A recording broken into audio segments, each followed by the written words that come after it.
Alyssa Moore. So th- I could go on and on about this beautiful lady. She just inspires all of us. And so when I asked her, "Hey, is there anything in particular you'd like me to talk about for you?" And she's so humble. I love it. I'm everything she does just inspires me, me and Judy, Jan and Judy, because we're synonymous, and I think everybody that she touches. She has led various leadership positions for the past 19 years with AT&T, and her current position, which is the most impressive because when we try and think of leadership in AT&T, especially Asian leadership, specifically Filipino leadership, she is the VP MG, and I Vice President Management. I say VPGM. That's why I'm like, this lady's awesome. She's just this VP lady over there, of Desert Southwest. So she actually was in Southern California. She got the opportunity to move to Arizona, and so now she's in the Desert Southwest. So I can't believe how great and how wonderful she is to be able to participate in all of our events. And quite honestly, I mean, I'm just so proud that we met and that we were able to get together. So one of the other things that we are also very proud of, me particularly, is that she's a active participant in our Faces Southern California specifically, but also on a national level. Um, Without her, we couldn't have accomplished what we had. We went from 500 members to 2,000 members, which pretty much eclipsed all of national at one time. So it's just amazing with all the wonderful things. So Judy and I we're honored that she was going to be our moderator for our event. So you'll get to hear a little bit more from her in a little bit. But I just wanted to introduce you to her. And the other person I am proud and very excited to introduce is Corinne Makapukai. Makapukai. Did you say You that got right? it. You did. You did. I mean, I love Don't it. I be was like, afraid, Jan. It's right? okay. That's what I was like. To be strong when I said Makapuka guy. Oh no, see, I messed it up. No, but I was like, I read up on her, and I'm just like, so I think Judy is gonna put in the chat, like, different websites on our panelists, and I just was amazed, and I'm so honored to be able to introduce you, and I think that's so great that you and Leanne are always on. What you guys said earlier, you guys are always supporting each other. You guys are all always supporting the Asian Pacific Islander cultures and communities. And I think it's so great that you guys are both actually on our panel today. So thank you so much. But what I do want to introduce to you guys is she has founded quite a few things. From my readings, she founded the Asian Pacific Islander Community Actions, APICA. She served on the City of San Diego Commissions of Arts and Culture, and was the chairwoman of the Cultural Arts Commission for the City of San Diego. She also founded ICAT, which is Indigenous Knowledge, Art, and Truth. Currently, which I'm absolutely impressed with, she's a professor and a program coordinator for the Human Services and Social Work at the San Diego City College. So I wanted to be a teacher. This is something that I actually want to do. I wanted to do documentaries. My minor was in Asian American Studies, so I am just I was so impressed when I was reading your bio, and I'm just like, wow, I'm so glad that you are able to be a part of our panel. So thank you, Corinne. I appreciate it. Okay, so now Judy's going to introduce the final two panelists for our interview. So, but before that, I do want to say Judy also is one of the best people I know. She inspired me. I was like, okay, yeah, I'll go to these events. Yeah, I'll do this. Yeah, I'll do that. But once she got me hooked on community service and the Filipino culture, out in the actual community, not just like family or where I mean, I can't say enough about Judy. So thank you so much for hosting this and getting all these wonderful panelists and Alyssa to moderate for us. So back to you, Judy. Thank you. Don't mind my green hue. I'm trying my best. I only work for the phone company, with a Fortune 100 company with the whole Zoom thing, and I'm still not good with all this stuff. But anyway, I digress. I have the privilege of actually introducing two of our panelists. One of them is really near and dear to me because she was actually one of my mentors in college. And so she's probably one of the most genuine people you'll ever meet. The thing that I admire most about Leanne Kim is that she's humorous. I've never seen a woman of the stature to actually have a sense of humor. Usually they're kind of stuffy and what have you, but Leanne was one of those that was very personable. But before I go into any of our stories together, I wanted to give you a little bit more background of who she is and what she does for our community. So within the city of San Diego, she's a community activist. She's held various roles within the news media. She actually has 14 years where she worked in broadcast television news. Specifically, here at KGTV Channel 10 is where I met her when I interned there. And she actually earned an Emmy for investigative reporting while working at Channel 10.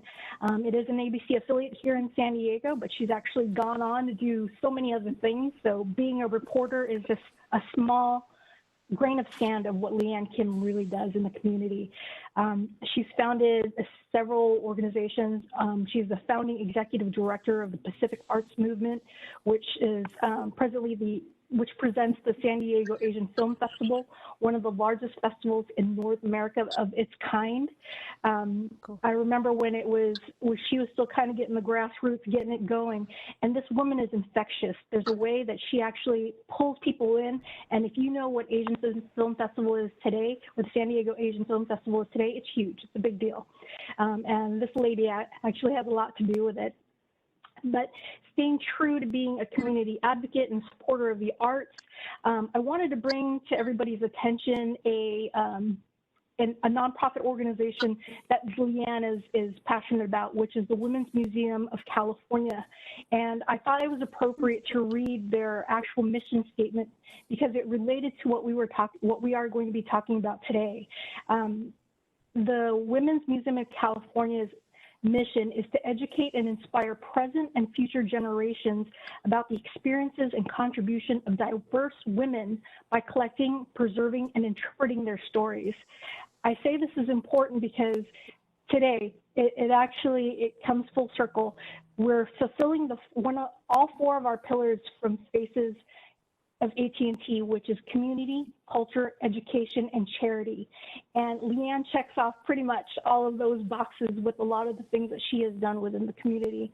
And Jan also mentioned what Corinne was part of, but Leanne is also part of this new commission for the mayor of the city of San Diego. I believe what is it called? The AAPI? It's the API Advisory Board for the mayor. Mm-hmm. There you go. So we'll hear a lot of more great things about that throughout the night. So just wanted to introduce this great woman. And as Jan said, we'll go ahead and put some of these websites and also their bios on the chat as well as afterwards. So if you wanted to read up even more about some of the great causes that they do or support, maybe you guys could take a look at it and perhaps maybe even donate to some of these nonprofit organizations as well. And so welcome, Leanne. Thank you so much. And I also, you're welcome. And I also have the pleasure of introducing the Honorable Rochelle Arizmendi. Did I say that correctly? Perfect, yay. So Rochelle was the first woman of color to be elected as the City of Sierra Madre City Council. And she was first elected back in 2017. She was again selected in December of 2020. So there's not a lot of women that you could say, I know a mayor. Well, now you do. You know the Honorable Mayor of Sierra Madre. She is the Vice President and Chief Operating Officer of PACE, which is the Pacific Asian Consortium in Employment, which is a nonprofit community development organization that serves over 50,000 people a year. They focus on underrepresented Asian Pacific Islander communities in means of providing services for job training and employment, business development, and early education and more. I can go on and on about Rochelle. She's served on several, or actually numerous, boards as a leadership, as part of leadership positions. But most importantly, she has 2 undergraduates from San Diego State University, and it has a graduate degree from Eastern Illinois University. Last but not least, she's married to her husband, Silly, and has a dog named Madison. So welcome, Rochelle. Thank you for having me. No worries. And so now that you know a little bit about the women that we're going to be introducing or talking to today, I'm going to kick this off to none other than our moderator for the evening, Alyssa Moore, to start those questions. So have fun, ladies. Yeah, so what a great time, right? We're in the midst of AAPI Heritage Month, and so I'm honored to spend some time with our panelists today, as well as our guests that took some time out to really hear about what these 3 ladies are all about, and really just spend time hearing about everything centered around AAPI and all that they're doing throughout our community. So Karen, Leanne, Rochelle, really glad to be with you today. And so I'll kick it off. And this question is really for all of you. You all have such amazing careers. What made you choose your current line of work? And has this always been something you've wanted to do?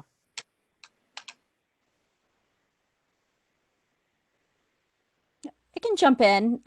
This is Rachel. Nice to have, I mean, so nice to be with all of you. I didn't realize there are people from all across the country here. I saw Texas chiming in. So thank you, Faces, for all the work that you do, and Jan and Judy for the introduction. And I think Lila Pabo Chung is out there somewhere.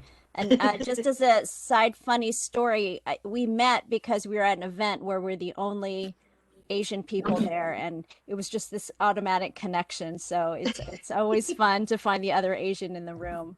My story is not so fun, and I say that because I found what I'm doing by accident. And no, I didn't want to ever do this, and I never thought I'd find myself here.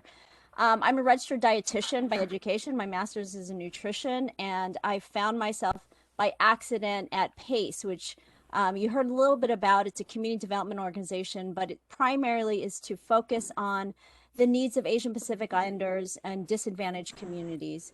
And I wanted to talk about food. I wanted to be about nutrition, and I found myself in the organization as a nutrition director, but soon thereafter as a director, and then now I'm the vice president. And you heard we serve over 50,000 people every year.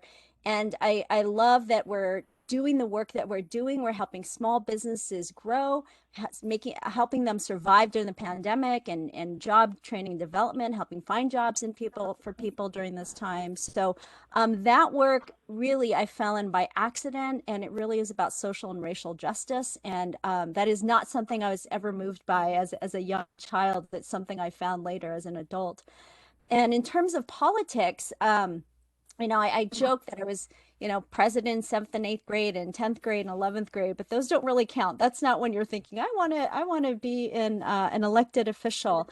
But in our small town of city of Sierra Madre, for me, when we first moved here, I just wanted to get involved. I wanted to know this community because it's a community where people do not live here for decades. They live here for generations. So it's a very tight community.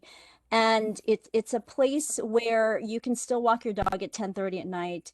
People still wave to you to say hello. And I wanted to help maintain that. And in the service that I found at PACE, I just found a natural transition to have service in my community.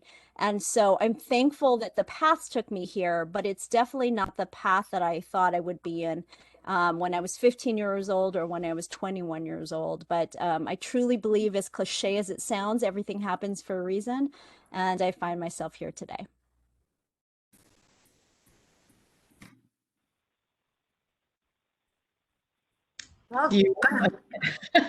So maybe it would help to direct it to somebody because, being Asian, I think we're all trying to be very nice to each other, saying, oh, you can go ahead, you go ahead. So maybe you can direct it to somebody, but I'll just jump in, and then Corinne, you could round us out. So I'm not even sure what industry I'm in right now, but my big job was obviously television broadcast news. I never grew up saying I want to be in television. I loved watching television during the 70s and 80s. And at that time, as many of you can relate, there were no people who looked like me, very few. So there was Connie Chung, and I was like, oh yeah, you know, she's Asian, but I never looked at her and said, I want to do what she does. So I'm going to try to make this really brief. I didn't really discover, I think everything that I do today, whether it's the film festival, whether it's my community activism, whether it's even, you know, my job in TV, had to do with representing my people, and my people meaning AAPIs. But I never had that consciousness until I met Filipinos. I grew up in Chicago, and you know, I felt very isolated and very marginalized, right, in the 70s and 80s, when during a time when being Asian was not cool at all. If you were Asian, you were either Chinese, Japanese, there was nothing else, right? So when I discovered Filipinos and I became best friends with Filipinos, and I was like, oh, hey, this is a whole new way of being Asian American. They know how to party, they know how to dance, they know how to sing, they have a good time, and they still get their work done. And they were so loyal to one another, you know? And it wasn't until I met my Filipino tribe that I actually became Asian American, if that makes sense, right? Everything about that from then on was all about representation, how showing up. Real quick, when I was a freshman in high school, I tried out, this was 1984, I tried out for the talent show with Mike Keano, my Filipino DJ friend. I rapped, I wrote the stupid rap, and he scratched and mixed. No one had ever seen anything like this before, and we didn't make it. And I looked at the list. I know. I looked at the list and I was like, this school is racist. There's only white people on this list. What about people of color like me? And as I'm sitting there like bemoaning this and screaming, a man walks by, and he was the head of the speech team. And he said, you seem like a very passionate person who has something to say. Why don't you join the speech team? And I was like, okay. So I joined the speech team, and it created a whole new world for me on how to speak, how to show up, how to present myself. I ended up winning first in the state of Illinois for humorous interpretation. I also did original comedy, 13th in the nation, but that led me to my pathway into theater, which then led me into journalism, which then led me to starting a film festival, and then now stepping out of the shadows and stepping into the light in this national conversation about AAPI hate, anti-AAPI hate. So it's interesting how so much of what we do today has everything to do with things that happened to us as children, right? And kind of those feelings and fears and values and beliefs that we developed so long ago. And I think many of us, really, can many of us say like, oh, this is exactly what I wanted to be? I think, you know, just life happens, right? And you just kind of go with the flow. And I'm happy to be here. All right, Corinne, your turn, girl. I got it. So many stories here. Same with me, if I go back to, if I think about the incident that really started me on my career, and it's not a warm, fuzzy story, unfortunately. I grew up in the 90s in an area, Southeast San Diego, Paradise Hills, where it was the first time the San Diego Police Department started a division to investigate Asian gangs. I was the victim of an incident, a shooting. I'm standing before you alive and whole and well. But the person who shot at me and my friends in front of my mother's house, where my family still lives, was brown like us. And when that happened, I'll tell you this, when that happened, my mom wanted to move. She was like, let's move to a better neighborhood, blah, blah, blah. She was so afraid. And I don't blame her, I'm a mother too, so I get it. But I remember my dad, who had just come back from the Persian Gulf War, from Afghanistan, he said, hell no, we're home. And we should never be afraid of living in our own homes. I tie that to today because of what we're going through as a nation, as brown people. I know a lot of people are afraid, but we cannot allow our actions and our lives to be dictated by fear. And I'll be honest with you, if that young brown boy were in front of me right now, I would reach out to him, I would hug him, And I would say, what can we do so that the generations after us don't have to keep going through this? What can we do so that our kids have the after school programs, the parks, the places to go to, the safe places to gather, so that they have things to do, so they can be safely in community, because our parents are too busy working 2 to 3 jobs to spend time with us. I know a lot of us grew up the latchkey generation, right? Our parents' version of love was to survive and put a roof over our heads and put food on the table. Our responsibility is not just to continue that, but to make it so that our children don't have to know what that's like. I look up to Leanne because she made some really tough decisions to be there for her family. And I think about that. How can I be there for my family? But how do I work to forge a world where we all can be there for the people we love, so that we're not working 80, 100 hours a week? A lot of times we hear we need to hustle, we need to grind, and we do need to work hard because that's what our people do. Mm-hmm. But at the end of our lives, we're not going to say, I wish I worked more hours. I'm going to say, I wish I spent more time with the people I love. So as we're hustling and grinding and doing the work and looking for the representation and being there and forging pathways for the people after us, while we honor the shoulders of the people we stand on, what can we do so that we're not just in survival mode, but so that the generations before and after us can thrive now? I want to thrive now. And so the work that I do, I never thought I was going to be a professor. I was not a fan of academia, quite honestly. But I had worked in community organizing, civic engagement, health and human service, and education for 20 years. And the universe said, well, it's your turn to go teach. So that's what I do now. I'm so proud and honored to teach future generations of people. I work at a community college where 30% of my students are homeless or experiencing homelessness. My students, I write just as many letters to parole and probation officers as I do scholarship committees in graduate school. And I'm proud of each and every one, because that's how we have to think of how we're trying to reform our society, how we're going to reach across the aisle, not just in our communities, but in other communities too, because at the end of the day, we all live near each other. We're all neighbors. So that's the work that I do. I'm also honored to be here too with these phenomenal women who I look up to so much. And let's keep the conversation going. Yeah, thank you all for sharing. And you think about, I was listening to the three of you, and, the core foundation of who we are as Asian and Pacific Islanders is built through our culture and our life experiences, right? Because at some point, we've all sat at a crossroad where we needed to make a decision of, what do we do with our lives? What impact do we want to make? And how do we want to make a better future for our friends and family around us? And I'm just inspired to hear what you three are doing to make an impact around you. So thank you for sharing your stories today. To keep the conversation going, we know that the unfortunate events that we're seeing around AAPI hate, it's heartbreaking, right? We think about our friends, our family. I think about my parents that love to just simply shop at Target or take a walk. And I worry, right, because of just things that are happening every day. And so, Leanne, I'll ask you the question, with the uptick in hate crimes, have there ever been any biases or discrimination that you faced being an Asian American? Are you kidding me? I know.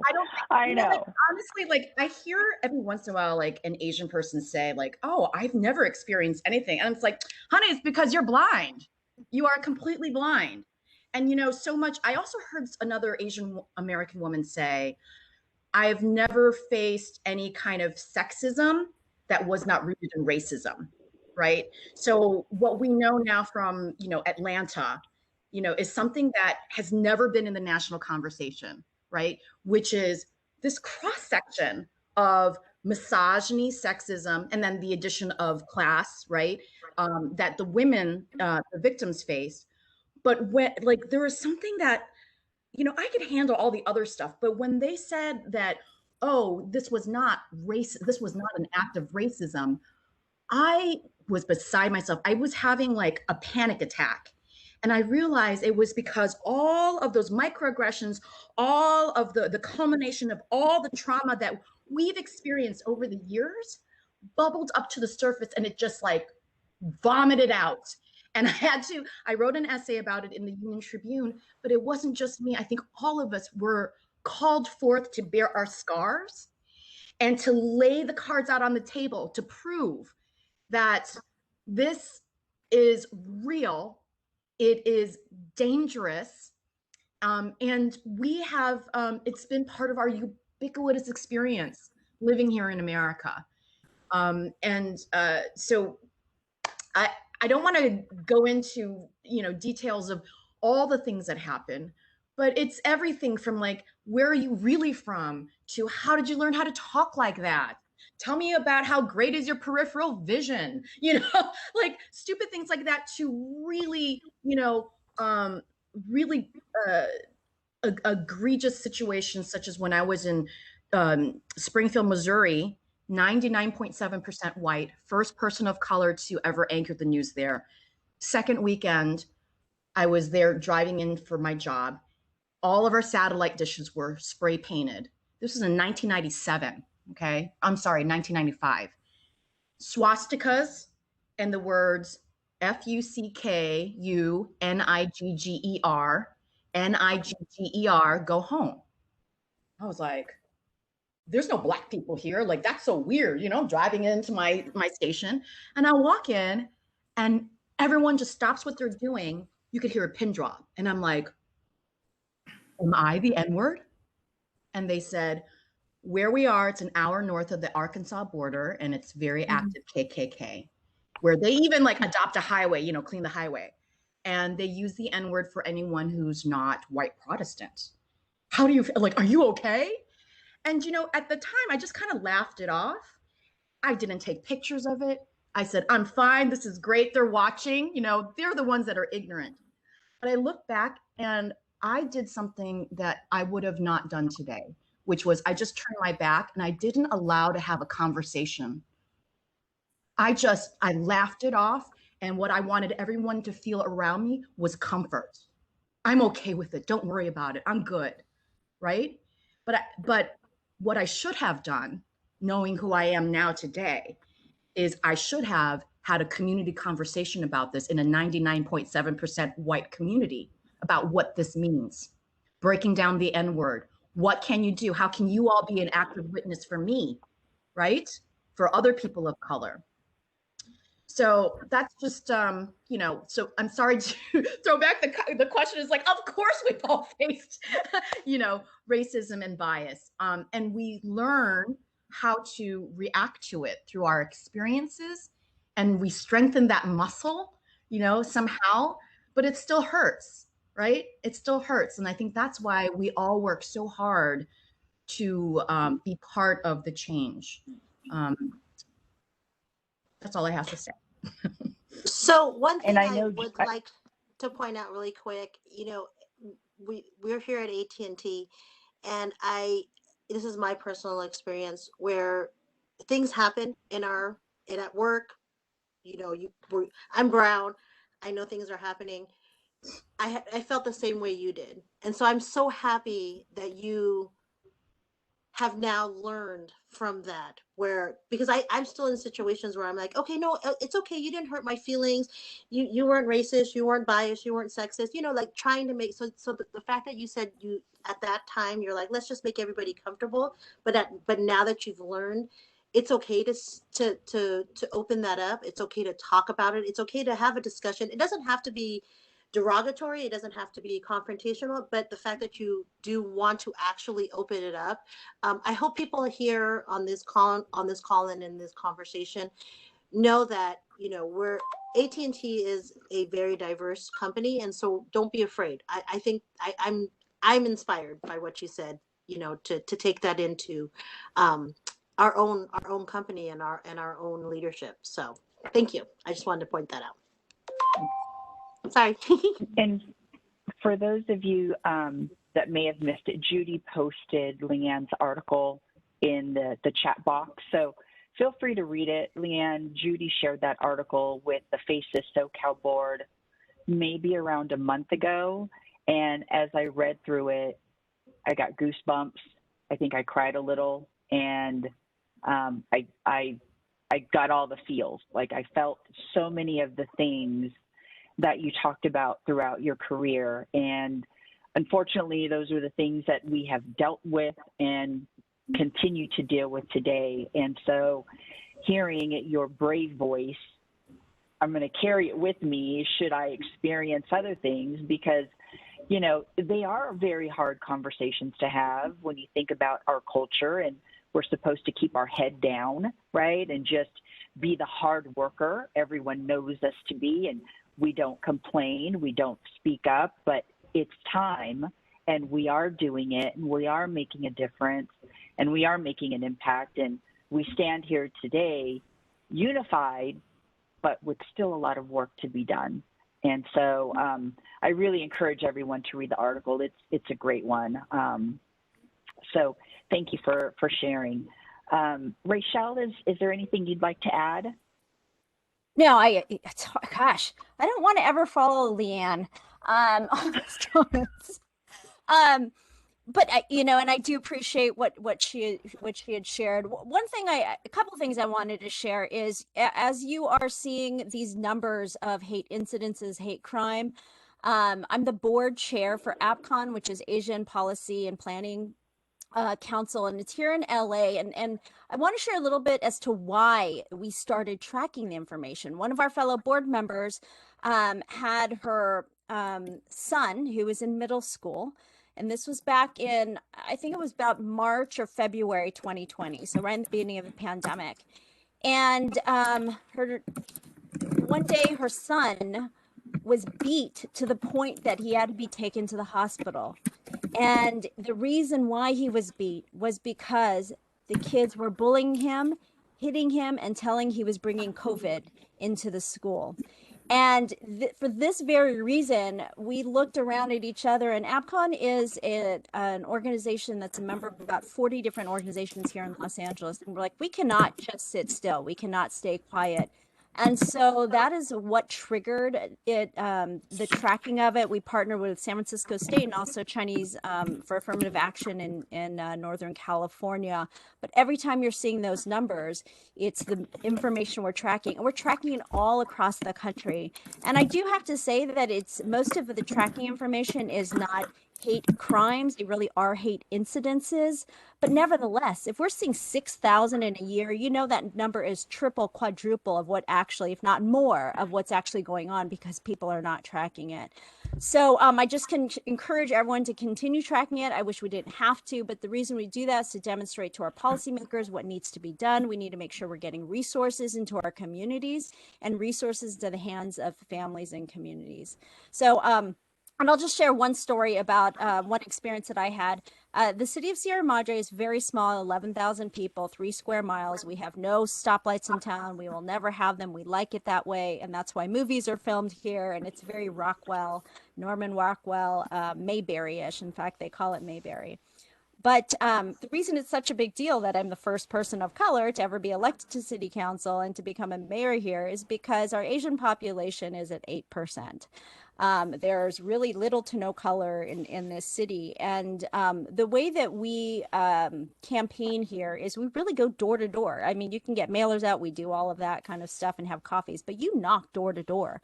And I remember one door I knocked on where a man said, I said, hi, my name is Rachel. I'm running for city council. And he said, for what city? And I said, oh, well, the city of Sierra Madre, the one that you're in and that you live in. He's like, no, really, what city? And I said, Sierra Madre. He said, not the one with all the Asians in it next door. And I'm like, no, I'm knocking on your door. You're here in Sierra Madre, and this is the city I'm running for. And it was just almost like, you kind of put your head sideways and cock it sideways and say, what are you talking about? I even had a man once when I first got elected, and I told my friend Bob, an elderly Caucasian man, and I said, yeah, I'm getting sworn in on Tuesday. And Bob's friend looked at me. He said, oh, wow, congratulations. Are you getting your citizenship? And I said, no, but I will be your next city council member. I'd love to see you there at the swearing in.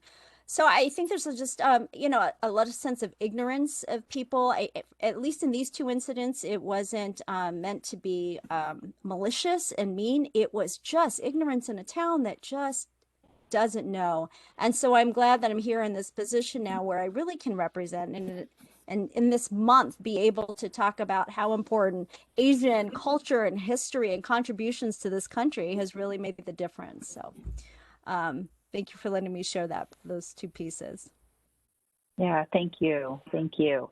I'm listening to you all share, right? And just kind of looking, and this is the beauty of, the folks that are on camera. You can just feel everyone relating to what's being said, and just some folks feeling a little emotion, right? And I think about at least for me, the times when my inner voice was screaming what I wanted to say, but the fear of what happens after, right? Because you don't know. You're the only Asian, only brown in the room. And we've been taught to just work really hard and great things will happen. And so over time, I've learned to speak up. Frankly, it's still something that I'm working on, right? Because you want to be brave, you want to represent yourself and our people really well. But I remember at work, and it was a few years ago, we were at this event that, different events, and this one was in Dallas in particular, and it was with peers. And I remember walking up to a group of folks that were friends, right? A small group of 4. And we were chatting, and I'm like, what are you guys going to grab to eat? Because it was like a buffet. And one of them said, well, I know you're looking for the Chinese food. It's over there. And that, I just stopped in my tracks, like, what did you just say that for, right? And I pulled him to the side, and we talked about it. And I was proud that I did that, but after, I wish I would have done it in front of everyone. Kind of to your point of the 99.5, percent Caucasian group, right? Like, I owed it to myself to educate everyone, but I didn't, and I wish I would have. But it sure did feel like a big step to tell someone that what they said was wrong. And they were really apologetic. They didn't mean to. It was ignorance. It was jokes that have been said for years, right, that people just accepted. And so if I could give advice, just keep challenging ourselves to be that brave person, to make sure that people respect who we are as individuals first. And really just use our voices going forward, because it does make a difference. And so, when we think about that, Corinne, I'll ask you, can you share a time where you've encountered cultural prejudice in something you were participating in or leading, and how did you respond? Because I think we could all continue to learn on how to respond. Because I think we're all working on that. Well, to offer up other examples that are a little bit more systemic, because we all have personal, individual stories. And I've been propositioned for marriage by folks who said, oh, do you need a green card? No, I'm good, thank you. The same things, how did I learn to speak English so well? I've been told I really love working with Filipinos because they work so hard and they don't complain. I'm like, that's supposed to be a compliment or something? So we all have those personal stories. But the thing is, those personal incidences, these narratives that other people have about our communities, this hurts us on systemic levels. Asians and Pacific Islanders as a whole were left out of conversations regarding things like immigration. Our community is just as impacted by immigration, but those narratives aren't brought up enough.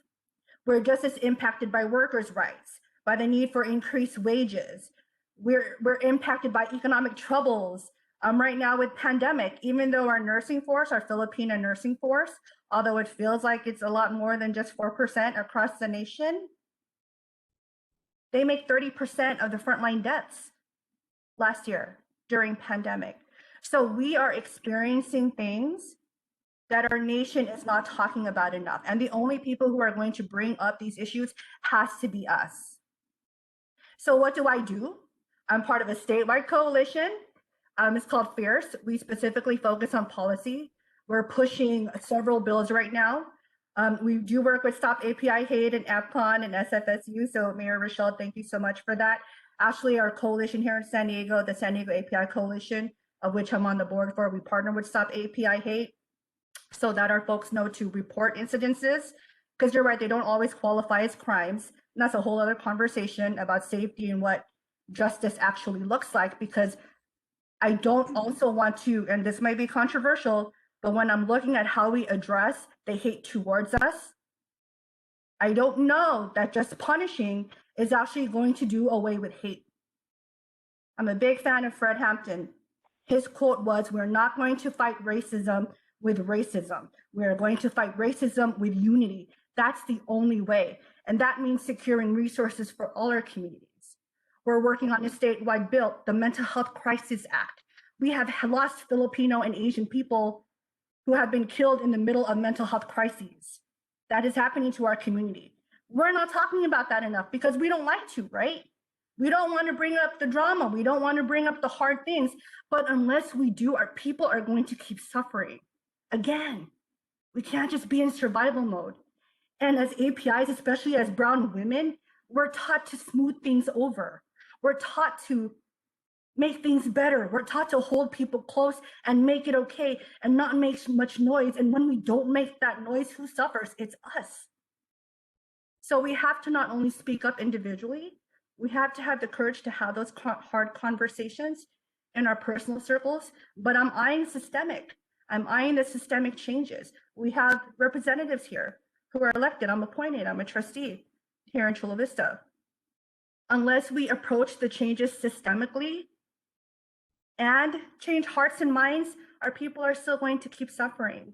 So it's not enough to just speak out, show up, vote, push legislation, keep our decision makers accountable to us. And don't be afraid anymore to speak about the times when we struggle, because then the more we speak up, the more other people go, "Oh crap, me too, you too, me too. I didn't know, I thought we were the only ones." So the more we do that, the more we can bond together, the more we can push for a better world for all of us. Yeah, thank you for that. Here, Yeah. Just as I think, yes, Corinne, it's so true.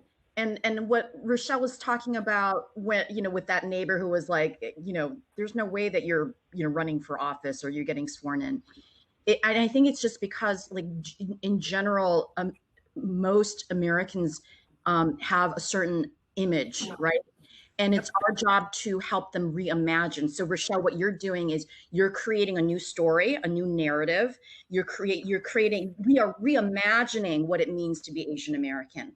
But the onus is not just on us, but there is a lot of onus on us. And what I've realized, even as somebody who has been talking for a living, is it's hard to find the words, girl.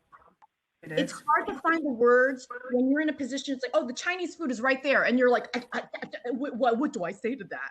Right. You have two words you want to say, but you can't, say right. it. And really, oftentimes we have to do it in a graceful way, because doing it in an aggressive way doesn't help.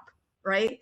So you use humor, you use grace, and you say something like, "Say that again. What was that? You wanted me to get the Chinese food?" Like in a kind of, I don't know, in a way that they're like, "Oh shit, oh, can I say that? Oh crap, I just, assumed that you wanted Chinese food, right?" Anyway, but I think it's on us to really start thinking about, how do we talk about ourselves? Okay, finding the words, because I have a hard time talking about what it means to be AAPI. We're all still trying to figure that out. Right. And that Filipinos are marginalized in the whole AAPI kind of sphere. But think about the South Asians and those Myanmar, and all the other refugees. This is a very diasporic community, and we have flattened it out with this AAPI, word, just for political purposes. But it's just something to think about, that I encourage everybody, in order for us to speak up, we have to know what it means to be AAPI. We have to know our history, and we have to understand the systemic history, right, of white supremacy in this country. Yep. And so I've had so many people ask, and I'm sure Corinne and Rochelle, you've had too, and you can jump in about this. People say like, oh my God, I didn't know. Oh my gosh, what can I do? And it's like, again, they're being lazy and they want us to hand it over to them on a silver platter. Yep. But because I was asked so many times, I did come up with a list of resources. I'm gonna just drop it in: films, books, podcasts, historical figures. You know, Yep. if you don't know who Grace Lee Boggs is, you Find out. you need to know your Asian American history. Sorry, right? Yep. So that's why you can't talk. That's why you can't find the words. It's up to us to do our inner work individually so that we can contribute systemically. That's all I have to say. Can I piggyback on that? Because that's so important too. I have to say this talk here was what I said would be my last one on this issue, just because I've done maybe 30, 40 over since last year. And like Leanne and like Mary Rochelle too, and like all of you, we're exhausted. It's exhausting to talk about the trauma all the fucking time. Like, how much more do I have to tell people till you actually believe us? You know what I mean? Like, how many, for real? So, you know, I love that you put a list together too, but I also want to caution you all to make sure that you take the breaks that you need. You don't have to tout your trauma porn for other people all the time. That's on them to learn. I'm an educator and I'm like, read the fucking syllabus, people. It's there. We put it out there. Do the readings, do the learning, because people don't this is so exhausting. You want me to talk about how my Filipino men were castrated and burnt in Watsonville in the 30s? You want me to talk about how Chinese people were blamed for economic ills in the 1880s and killed? You want me to talk about how Japanese people were interned even though they grazed here and fighting in World War II at the same time? I'm tired of that. So I hear you, Leanne. And there are only so many stories that we can tell, but we need to share that labor, and we need to educate people and let them know that touting our trauma porn for others is exhausting. And you're right. That labor it's too much. It's too much to put on certain people all the time.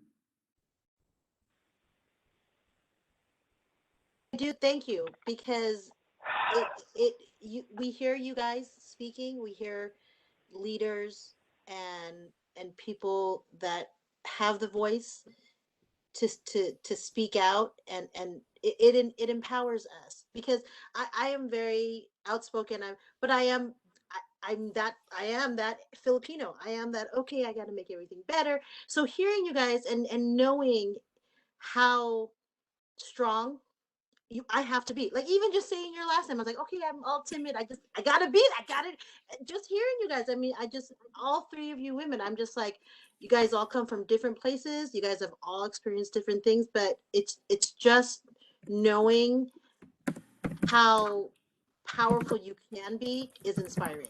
So I'm in awe of I'm in tears, and I'm the crying one in our group. So just hearing this stuff, so it's just so empowering. So thank you guys so much. I know. I was like, Jan, love it. Corinne is your soul sister. I put that in the chat. I was just like, Corinne, you remind me so much of Jan, especially when she gets into where she's passionate. Boy, she's passionate. But thank you, ladies, for sharing your stories. Yeah, exactly what they said in the chat. It's going to be uncomfortable. We got to talk about it, you know? But I'm with you. Don't have me explain everything about my culture. Learn about it. Want to learn about me. As a matter of fact, here's a couple websites. So anyhow, I'm sorry. So going back to you, Alyssa, I know we are kind of running a little bit longer on time. So panelists, if you are okay just to stick around a little bit more, this is such a good conversation. It's such a necessary conversation. If you're willing to just stick around, maybe just a little bit longer. Okay? All right. Yeah, and I know Alyssa, we have, yeah, no problem. And again, thank you for sharing. And I know with our group that is here with us today, they have questions on their mind that they would love to share or ask the three of you. So if you wouldn't mind, Jan, Judy, I'll turn it back to you so we could hear from our participants on the call. And and really address some of the things that they're thinking about today. Absolutely. I know we had a bunch of them that came in, but I'm just going to go ahead and hopefully I don't put you all on the spot. I know in Chicago, I think it was Michelle Rose. She is the president for Faces of Midwest. She had a great question she wanted to ask. Oh, let me unmute everybody. I'm sorry. Okay, got it? Yeah. Let me look up my question real quick. Oh yeah. Okay. Because I'm not in the California area, I was wondering what you guys think are like the best or how to like a national outreach program that I can also like, interact with from Chicago. There's actually a couple of things. I hope you don't mind me jumping in. So Asian Americans Advancing Justice in Chicago is actually hosting online. So it's free, and it's obviously, since it's online, anyone nationally can join in. They have bystander training. So if you don't know how to be a good bystander, and it's because oftentimes we approach aggression with aggression, and that's not always the best way to de-escalate a situation. I'm throwing into the chat a link to their bystander trainings, but there's also other organizations throughout the country who do bystander training. It would be so great if every single one of us learned, the 5 Ds when it comes to actually being a witness to harassment. That's very, very helpful.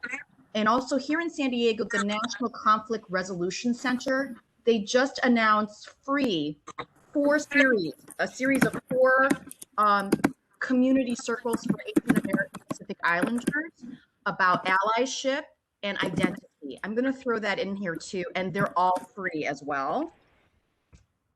So that might give you a nice place to start. I don't know if Corinne or Rochelle, if you have any other resources. I'll just throw out that I know the National Federation of Filipino American Associations, NAFA, they put together a work group on against, stop Filipino hate specifically, and that might be a good resource for you. I know they do have a Chicago chapter, but they're looking at it nationally. And I can put that in the chat also. Very cool. Thank you. I know there was one question that we didn't ask, and I thought, it's a little heavy, as Corinne was kind of mentioning and Leanne was kind of mentioning about AAPI hate, but we wanted to also kind of celebrate Asian American History Month. And so if I can just throw out that question really quickly, is there one piece of advice that you could provide our AAPI little sisters or daughters on how to be successful? Maybe Leanne, can I start with you? Like, what piece of advice would you give them? Okay, is it okay? Yes, I stumped her. Well, no, okay, because here's the thing. I have 3 sisters, so I come from a family of all sisters, but I only have sons, and so does Corinne. So when we're talking about the next generation, I don't want it just to be directed gender, just based on gender. It should be for all. But I think I can't emphasize this enough about knowing who you are. Okay. My parents assumed that because I was born in Korea, I understood what it meant to be Korean. I had to learn that on my own, what it meant to be Asian American, right? I had to learn that on my own. And now we have all these great resources online and beyond that are available for us to learn who we are and our place in the world. And that just strengthens who I am and my resolve as a human being. So what I would tell my sons and daughters and siblings is that we have to constantly do the inner work. You're never there. You'll never get that PhD on who you are. It is a lifelong journey, and having a humility about it. Right? The more I learn about myself, the more I understand my place in Asian America, and the more I understand about being BIPOC, and the more I understand my place as a whole society, right? So it's not just us being Asian or Filipino or Korean, that we're part of a larger BIPOC community that that is demanding to be heard and demanding systems to be changed.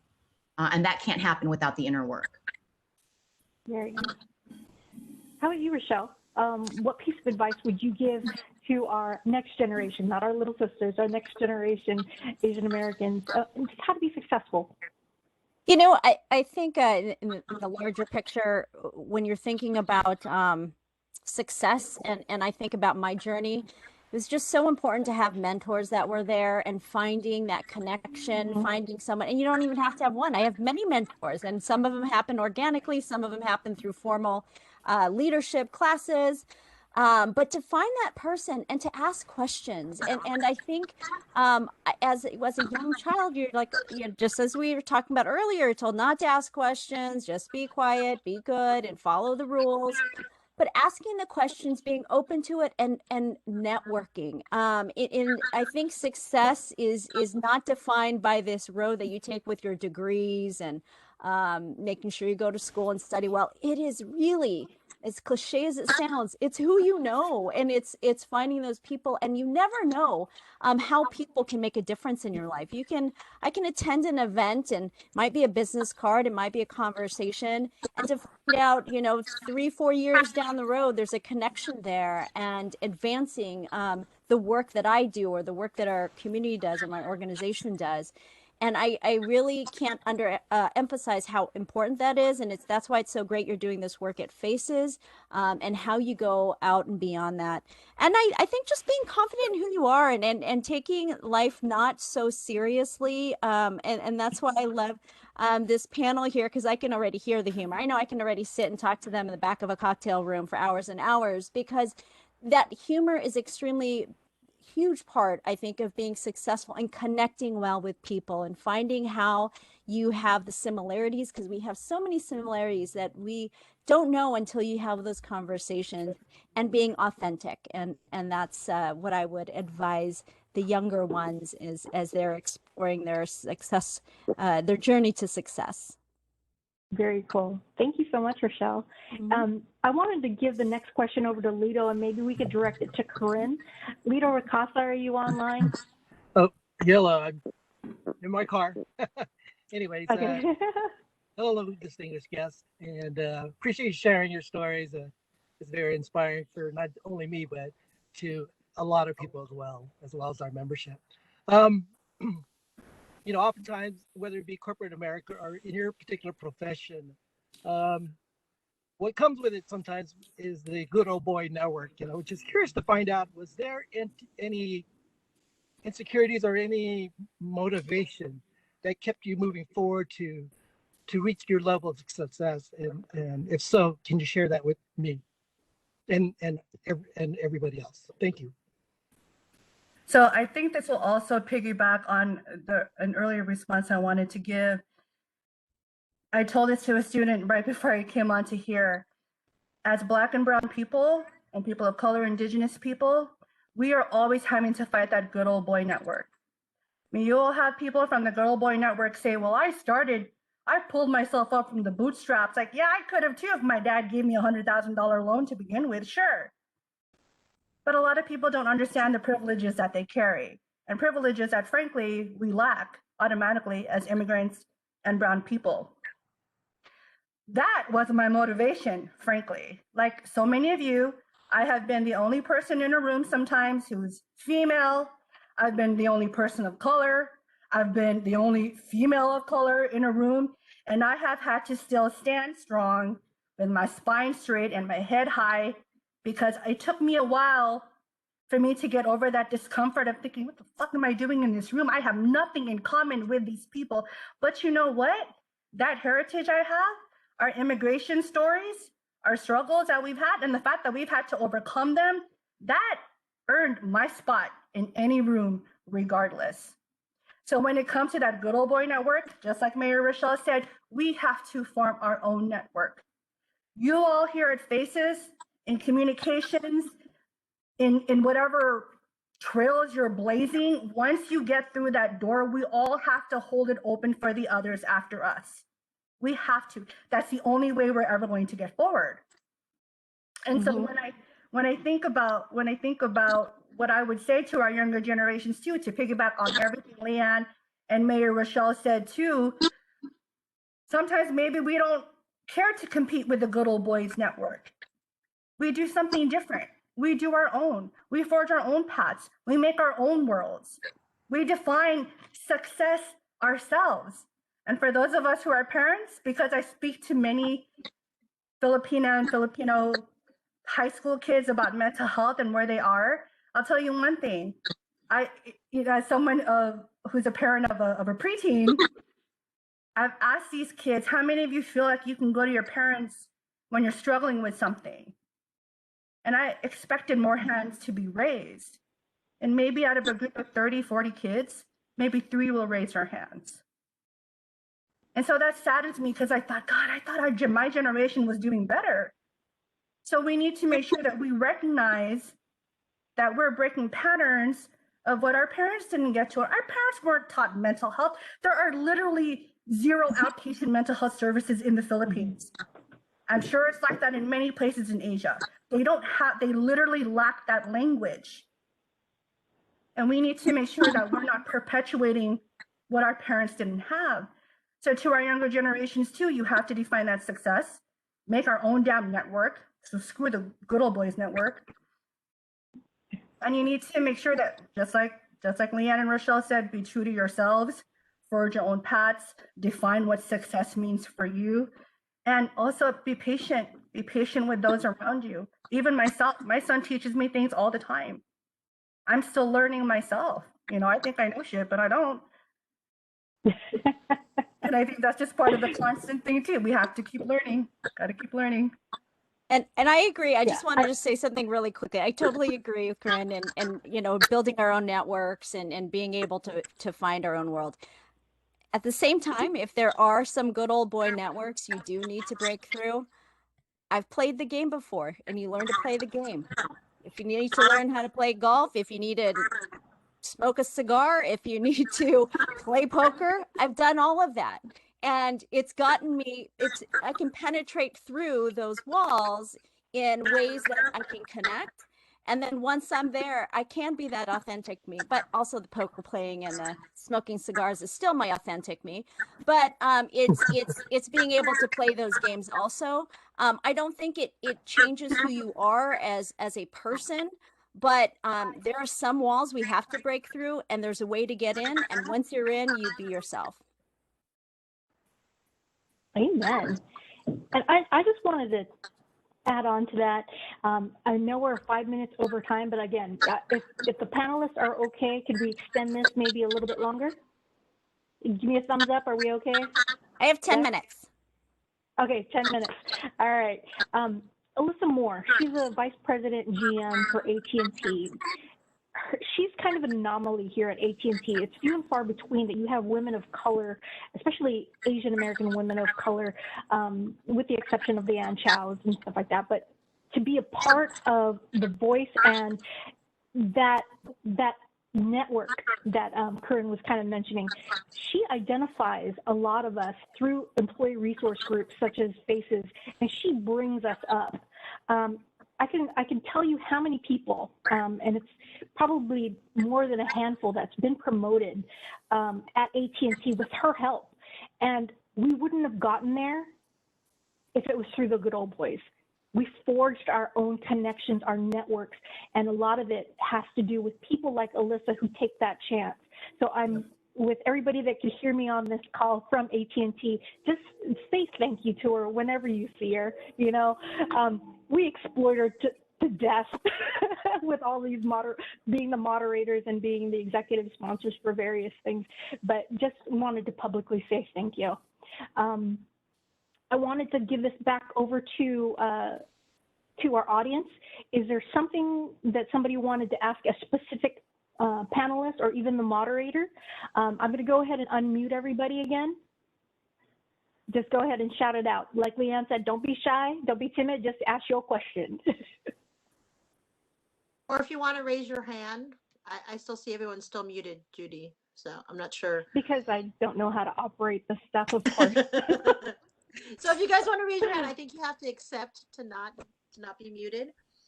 but I see a lot of people on here, so I know that there were some questions, and I'm searching for hands. So while we're waiting for folks to get unmuted, I'll tell you, it's been a privilege to be able to give people like us opportunities, right? It's a responsibility that we have to help other people be lifted up, get the opportunities so they can do the same.